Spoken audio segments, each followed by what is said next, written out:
Assalamualaikum warahmatullahi wabarakatuh. Perkenalkan, nama saya Deli Suryani dengan NIM 311919045 dari kelas 2A Farmasi. Nah, di sini saya akan menjelaskan mengenai penyakit pada kulit serta pengobatannya. Nah, untuk jenis penyakit kulit berdasarkan penyebabnya yaitu yang pertama ada penyakit kulit karena peradangan. Nah, ada yang disebut sebagai dermatitis kontak iritan. Penyakit ini ditandai dengan munculnya ruam, kemudian kulit kering, iritasi, atau bahkan luka lepuh pada saat kulit itu bersentuhan dengan zat iritan. Nah, ternyata zat iritan ini banyak dijumpai dalam kehidupan sehari-hari ya, seperti misalkan pemutih baju, kemudian deterjen, alkohol, serta sabun mandi. Kemudian selanjutnya ada yang disebut sebagai dermatitis kontak alergi. Nah, gejala ini seperti kemerahan, kemudian bengkak, muncul ketika kulit bersentuhan dengan alergannya. Nah, alergan contohnya seperti kosmetik, kemudian cat kuku, sarung tangan lateks, kemudian protein, serta perhiasan yang sering kita pakai. Selanjutnya dermatitis atopik atau eksim. Nah, eksim ini ditandai dengan kulit merah, gatal, kering, atau bersisik. Nah, atau sering banyak orang juga menyebutnya sebagai eksim kering. Nah, sedangkan untuk dermatitis kontak alergi itu sebagai eksim basah. Selanjutnya ada dermatitis sebroik. Nah, penyakit ini biasanya mengenai area tubuh yang berminyak, misalkan seperti dada bagian atas, kemudian pada bagian muka atau wajah, serta punggung. Nah, selanjutnya yang kedua ada penyakit kulit karena kelainan autoimun. Yang pertama, psoriasis. Nah, ini juga merupakan kondisi di mana itu sel-sel kulit tumbuh terlalu cepat ya, sehingga menumpuk dan membentuk bercak kemerahan disertai sisik berwarna perak. Kemudian selanjutnya ada vitiligo. Nah, ini terjadi ketika sel kulit yang memproduksi melamin pigmen ya yang berwarna gelap itu tidak berfungsi. Nah, sehingga karena pigmennya yang warna gelap itu tidak berfungsi menyebabkan warna kulit tidak muncul ya, atau menyebabkan warna kulit itu bercak-bercak putih. Kemudian ada yang disebut skleroderma ya. Skleroderma ini merupakan kulit yang mengeras atau mengebal. Nah, biasanya menyerang kulit tetapi juga bisa menyerang pembuluh darah atau organ dalam. Selanjutnya, pemphigus. Nah, ada dua macam pemphigus yaitu pemphigus vulgaris, kemudian pemphigus foliaceus. Nah, untuk vulgaris ditandai dengan lepuhan yang mudah pecah tetapi tidak menyebabkan gatal. Nah, sedangkan untuk foliaceus kebalikan dari pemphigus ya, ditandai dengan kulit bersisik atau bercak serta lepuh kecil yang terasa gatal ya. Kalau pecah itu akan menyebabkan gatal pada kulit. Nah, selanjutnya ada discoid lupus erythematosus. Nah, gejala ini meliputi ruam parah yang cenderung memburuk ya pada saat terkena sinar matahari. Jadi akan semakin memburuk jika terkena sinar matahari. Nah, dapat muncul di bagian tubuh kita bagian manapun. Kemudian muncul yang paling sering itu di kepala, wajah, leher, tangan, dan juga kaki. Nah, yang ketiga ada penyakit kulit karena infeksi. Nah, yang pertama ada infeksi bakteri. Nah, beberapa penyakit kulit yang diakibatkan oleh infeksi bakteri itu diantaranya adalah bisul, kemudian jerawat, impertigo, kusta, folikulitis, kemudian ada juga yang disebut sebagai selulitis. Nah, yang kedua ada infeksi virus. Seperti misalkan cacar, kemudian herpes zoster atau cacar ular, kemudian kutil, kemudian molluscum contagiosum, dan juga campak ya, merupakan penyakit kulit yang disebabkan oleh virus.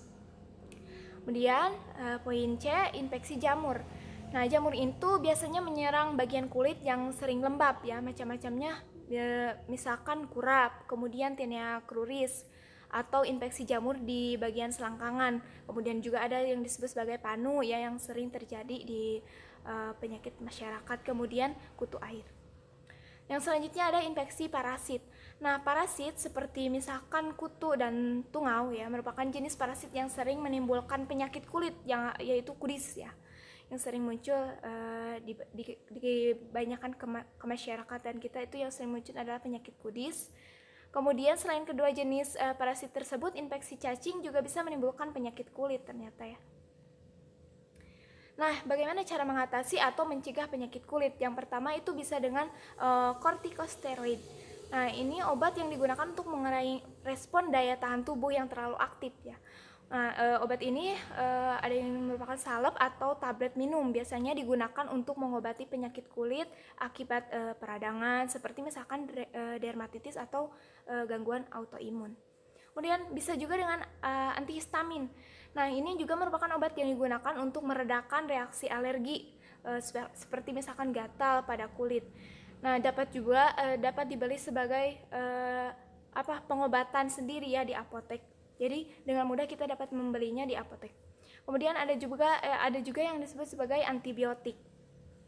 Nah, antibiotik salep diberikan untuk mengatasi penyakit kulit akibat infeksi bakteri. Nah, pada infeksi yang luas ini dokter akan memberikan antibiotik dalam bentuk tablet ataupun kapsul yang diminum. Jadi selain ada yang bentuk salepnya, ada juga yang bentuk oral ya. Jadi ada oral, kemudian ada topika.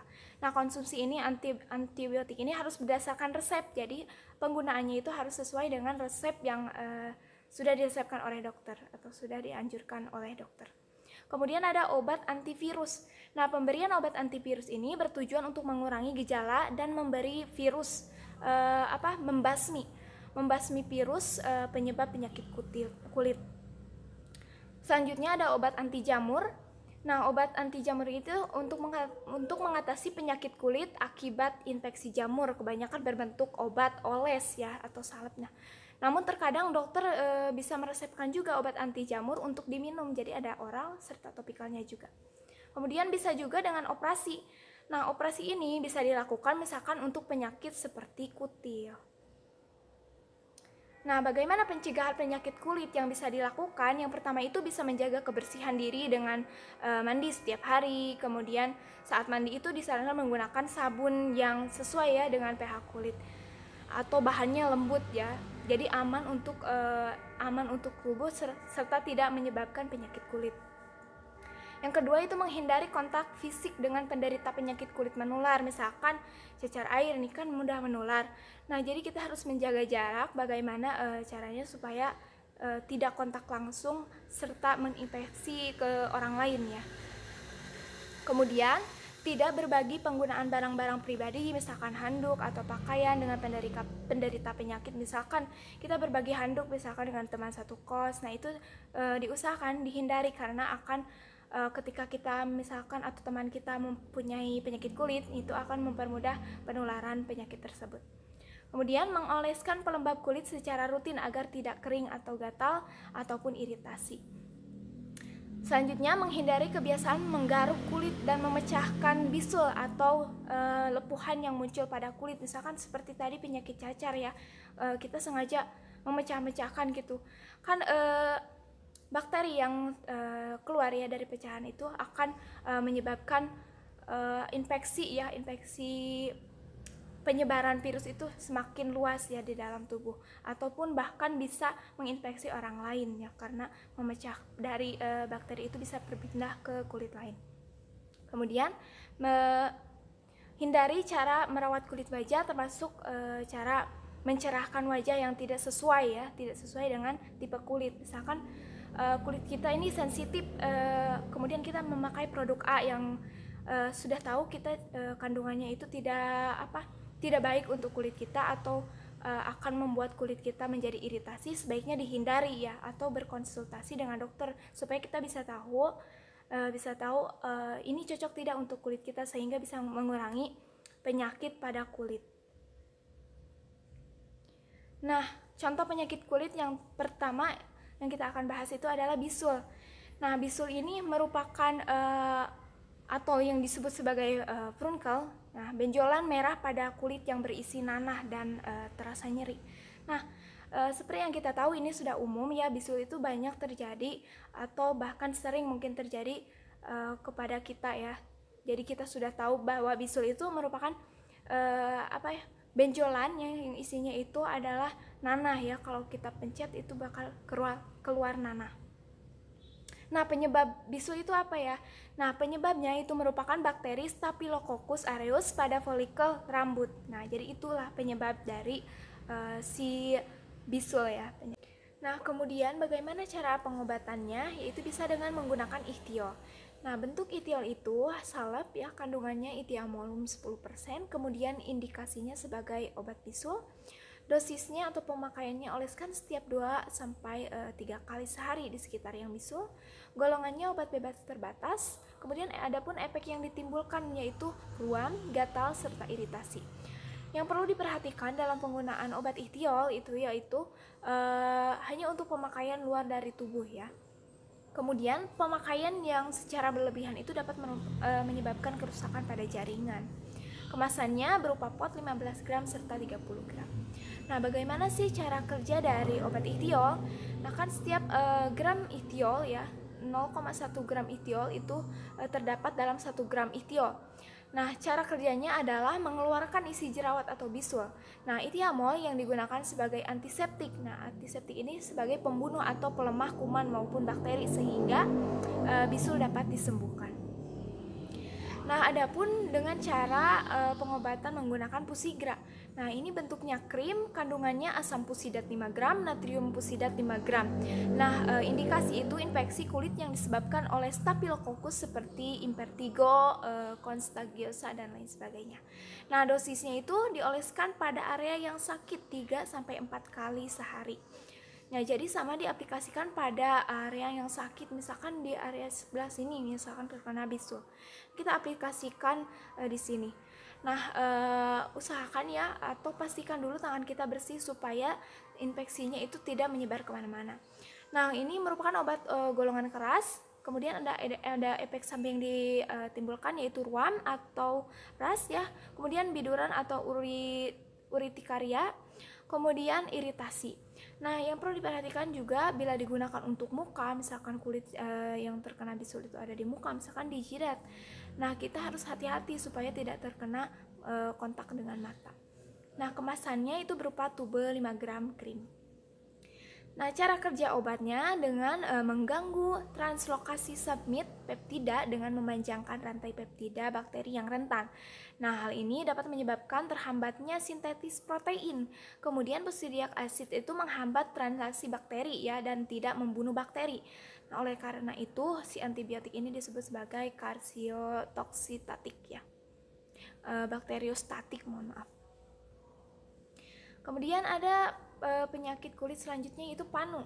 Nah, panu merupakan infeksi jamur yang mengganggu pigmen kulit. Nah, ini sering terjadi atau sering kita temui di masyarakat ya, bahwa penyakit panu ini sering terjadi. Nah, berupa warnanya putih ya, padahal itu merupakan jamur ya. Awalnya itu bintik-bintik ya, berupa bercak-bercak seperti itu. Nah, si bercak-bercak itu bisa lebih banyak kemudian menyatu sehingga menjadikan panu yang lebih besar.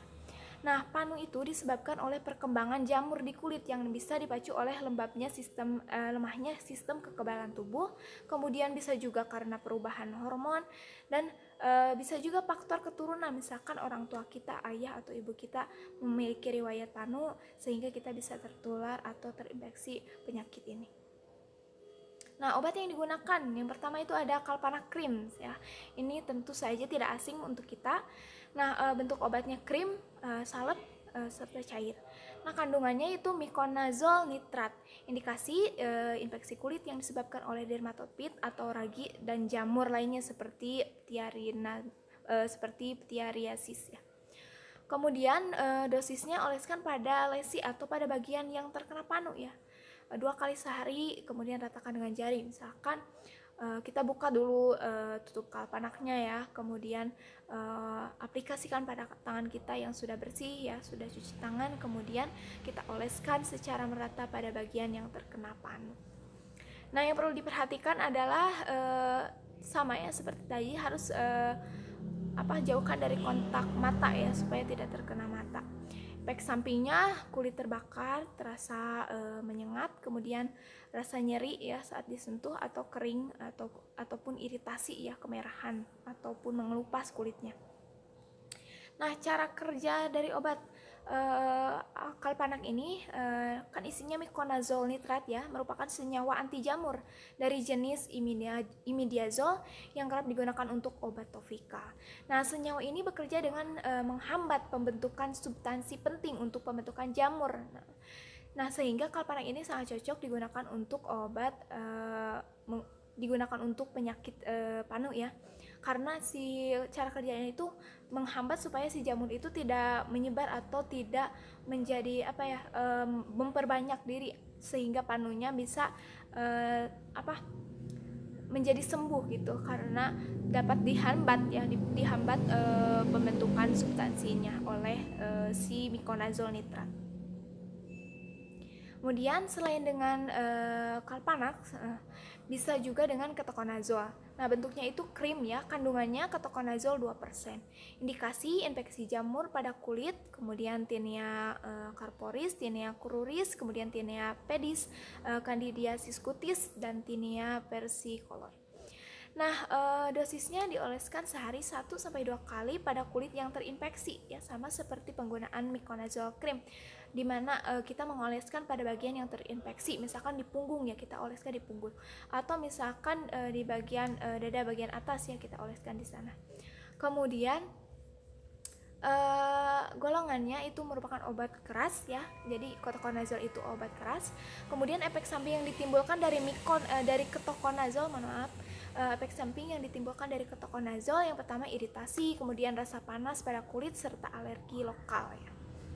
Yang perlu diperhatikan adalah hindari kontak dengan mata. Jadi selalu ya, salep itu penggunaannya harus dihindarkan dengan kontak mata ya. Kemudian kemasan tube 5 gram krim. Nah, bagaimana cara kerjanya? Jadi ketoconazole merupakan obat golongan azol yang bekerja melemahkan struktur dan fungsi membran sel punyi melalui mekanisme blokade sintetis ergosterol ya, melalui inhibisi sitokrom P450. Jadi hampir sama ya cara kerjanya, yaitu melemahkan si pungi ya, supaya tidak menyebar gitu, atau dapat menyembuhkan penyakit panu. Nah, selain panu, ada juga penyakit jerawat nih yang sering kita temui, terutama ini sangat familiar bagi kaum hawa. Nah, jerawat atau akne merupakan gangguan pada kulit yang berhubungan dengan produksi minyak atau sebum yang berlebih. Jerawat sering terjadi ketika folikel rambut atau tempat tumbuhnya rambut itu tersumbat oleh minyak dan sel kulit mati. Nah, makanya orang yang berminyak itu rentan ya terhadap penyakit jerawat ini. Nah, hal tersebut menyebabkan peradangan ya, serta penyumbatan pada pori-pori kulit. Nah, peradangan ini ditandai dengan munculnya benjolan kecil. Nah, benjolan inilah yang disebut dengan jerawat. Kemudian, nah bagaimana pengobatan atau obat yang bisa digunakan untuk jerawatnya? Itu bisa menggunakan Mediclin ya. Bentuknya gel, kemudian kandungannya ada clindamycin fosfat 1,2%, kemudian tretinoin 0,025%. Nah, indikasinya yaitu akne vulgaris yang disertai lesi inflamasi dan komedo tertutup maupun terbuka. Nah, dosisnya atau penggunaannya, oleskan tipis-tipis pada daerah yang berjerawat sehari 1 kali pada malam hari ya, menjelang tidur. Jadi misalkan kita ada jerawat nih di pipi, kita oleskan dulu dan pastikan ya tangan kita selalu bersih supaya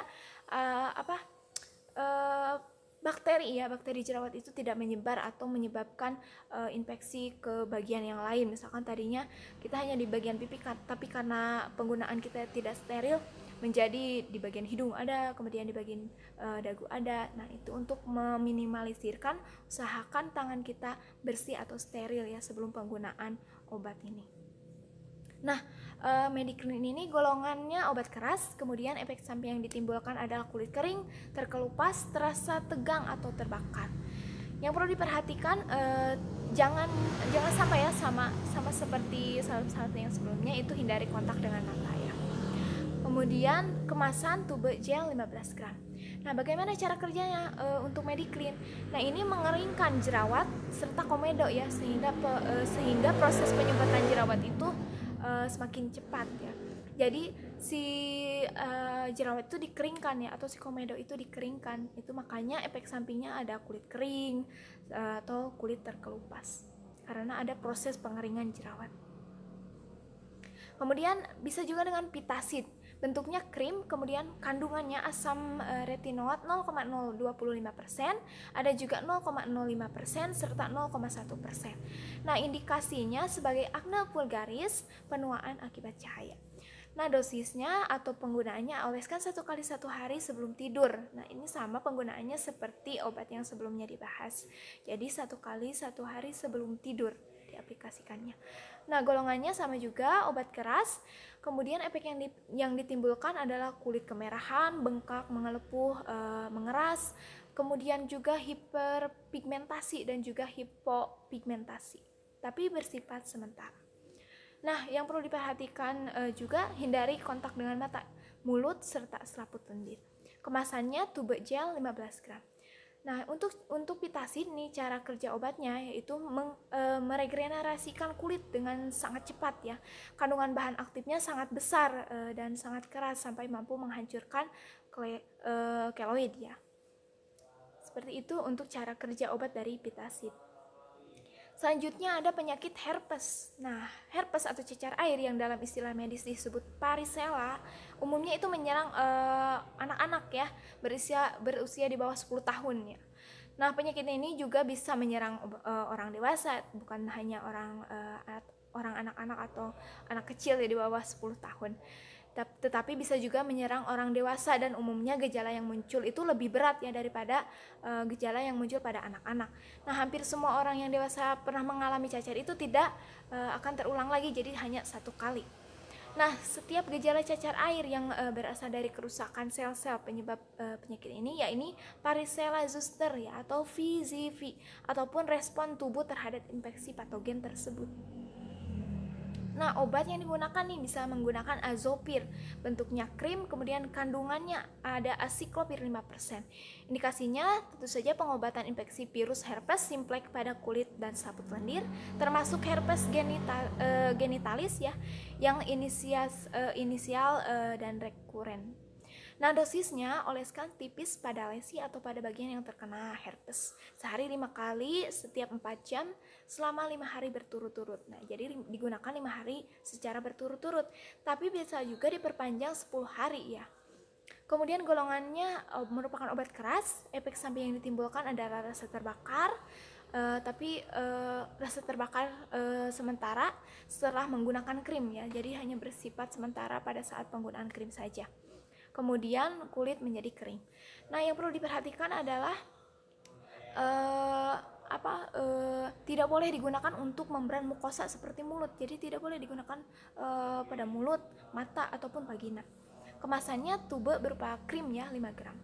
Cara kerja obat azopir nih, kan isinya aziklopir topikal, berfungsi mencegah penyebaran virus herpes di tubuh penderita. Jadi mencegah penyebaran dari si virus penyebab herpes.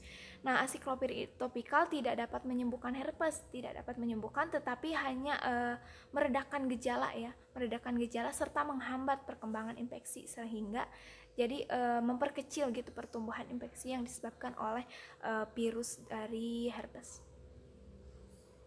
Nah, selain obat tadi, kita juga bisa menggunakan obat betason N. Bentuknya krim, kandungannya beta-metason palaret ya 0,1%, kemudian ada juga neomisin sulfat 0,5%. Indikasinya obat ini digunakan untuk meredakan peradangan kulit yang disebabkan oleh yang disertai dengan infeksi. Nah, dosis atau penggunaannya adalah oles tipis pada lesi atau pada bagian yang terkena herpes ya. 2 kali sehari. Kemudian golongannya obat keras. Efek samping yang ditimbulkan iritasi kulit, misalkan gatal, kemudian rasa terbakar dan juga menyengat ya. Yang perlu diperhatikan adalah harus dengan resep dokter. Nah, obat ini atau betason N ini harus sesuai dengan resep dokter. Jadi perlu diperhatikan penggunaannya sesuai dengan anjuran yang dianjurkan oleh dokter. Kemasannya tube berupa krim 5 gram. Nah, bagaimana cara kerja obat? Nah, beta-metason ini mencegah dan mengendalikan inflamasi atau peradangan dengan cara menghambat pembentukan protein. Nah, menekan perpindahan sel-sel darah dari fibroblast ya, serta menstabilkan pembuluh darah dan komponen sel. Nah, kalau untuk neomisin ini mampu membunuh berbagai jenis bakteri yang sensitif. Nah, yang terakhir ada penyakit psoriasis. Nah, apa itu psoriasis? Yaitu merupakan peradangan pada kulit yang ditandai dengan ruam merah ya. Jadi ruam merah, kulit kering, serta tebal ya, dan bersisik, serta mudah terkelupas juga. Jadi tebal, bersisik, mudah terkelupas, juga ada ruam merah ya. Nah, psoriasis ini juga disertai dengan gatal ya dan nyeri. Lebih sering juga muncul di daerah lutut, misalkan terus siku, kemudian punggung bagian bawah, serta kulit kepala juga bisa terkena psoriasis. Nah, obat yang digunakan yang pertama itu ada Cloderma. Bentuknya gel, kemudian kandungannya ada clobetasol propionat. Nah, indikasinya pengobatan jangka pendek pada psoriasis, eksema lupus erythematosus, lichen planus, inflamasi dan gatal pada dermatosis yang berespon terhadap steroid. Ya, dosis ataupun penggunaannya adalah oleskan sehari 1-2 kali, maksimal 2 gram ya dalam sehari. Golongannya merupakan obat golongan keras, jadi si Cloderma ini merupakan golongan obat keras dengan efek sampingnya yaitu striae, hipopigmentasi, pelebaran pembuluh darah, serta sindroma Cushing, hipoglikemia, kemudian glukosuria. Nah, yang perlu diperhatikan dalam penggunaan obat Cloderma, yang pertama itu hindari kontak dengan mata. Jadi selalu ya berkaitan dengan penghindaran dari kontak mata. Karena itu kontak mata itu sangat sensitif ya. Mata itu sangat sensitif. Kemudian kemasannya tube krim, salep, dan juga gel 5 gram. Nah, cara kerjanya yaitu clobetasol bekerja dengan cara mengaktifkan protein khusus yang bisa menghambat peradangan. Nah, jadi mengaktifkan protein yang bisa menghambat peradangan. Nah, ini juga akan mengurangi misalkan gatal, kemudian kemerahan pada kulit. Nah, yang terakhir ada obat Dercason. Nah, bentuknya krim ya, kandungannya dexosimethasone 0,25%. Indikasinya sebagai eksema, dermatitis, dan psoriasis. Nah, dosis atau penggunaannya adalah oleskan sehari 1-2 kali. Jadi penggunaannya itu hampir sama ya dengan obat yang sebelumnya, yaitu dioleskan pada bagian yang terkena psoriasis. Nah, misalkan di kulit kepala ya, oleskan pada kulit kepala yang terkena penyakit ini. Kemudian golongannya adalah obat keras. Efek samping yang ditimbulkan polikulitis, kemudian hipertiroksis, akne, perubahan pigmentasi kulit. Nah, sama seperti obat yang sebelumnya, yang perlu diperhatikan adalah kontak dengan mata. Kemasan tube krim 5 gram. Nah, cara kerja obat adalah dengan mengaktifkan senyawa di dalam tubuh untuk menghasilkan senyawa anti peradangan. Jadi diaktifkan ya senyawa anti peradangannya. Nah, ini berperan dalam mengurangi rasa gatal, bengkak, serta kemerahan pada kulit yang terkena penyakit psoriasis. Nah, teman-teman, itu saja yang dapat saya sampaikan. Semoga bermanfaat. Mohon maaf bila banyak kekurangan. Billahi taufiq wal hidayah. Wassalamualaikum warahmatullahi wabarakatuh.